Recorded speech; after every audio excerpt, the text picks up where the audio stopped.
A motorbike, huge apartment, a car.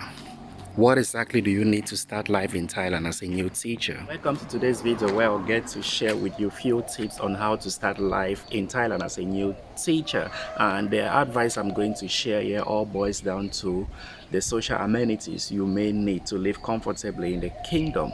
Whether you get to use a motorbike, a car, or go into a big apartment or a single room, all boils down to your life choices. And before you make these decisions, you have to think of your paid package. Some of you come in with enough money and you tend to secure accommodation and perhaps figure out what mode of transportation you are going to use while working before applying for a job. But for those who comes in with little money, these things are far-fetched in mind because they rely on their job or what they make as income to be able to determine what kind of accommodation or mode of transport they will be using. Like I said, whatever your choice is, all boils down to your lifestyle. If you intend to use a motorbike, then it should be because you think you're comfortable using that or you think you can afford it.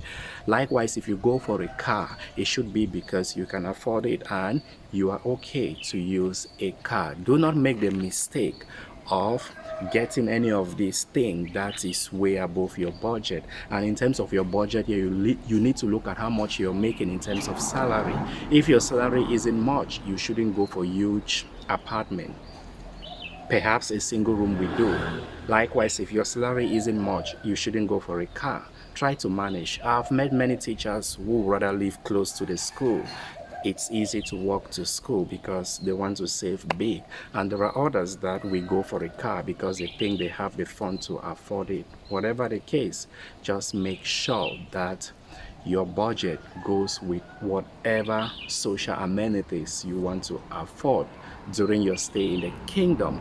And another major reason you should consider before deciding what to use in the kingdom in terms of transportation and where to live is documentation. If you need to drive a car, you need a license. Likewise, a motorbike, you need a license. And this is quite useful in bigger cities where there is spontaneous checkup from police and immigration officers. You might find yourself in big problems if you get to driving without having the right paperwork. Likewise, motorbike, if they stop you on the way and ask for a motorbike license and you lack this, you will definitely spend some money. So this is another factor you want to consider. And finally, safety should be of top priority as well. For those that are afraid to ride on motorbike, they may want to go for a car because it's much more safer. Likewise, there are people who wouldn't want to drive a car because they can't do it, so they think they are much more comfortable using a motorbike. Whatever the case, your safety should be of utmost importance. Use what you think is much more safer.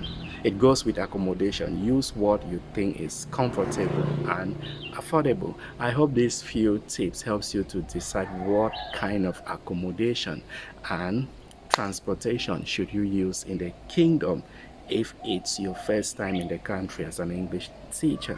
If you need more advice and help on this topic, feel free to leave a comment in the comment section of this video. See you next time. Bye for now.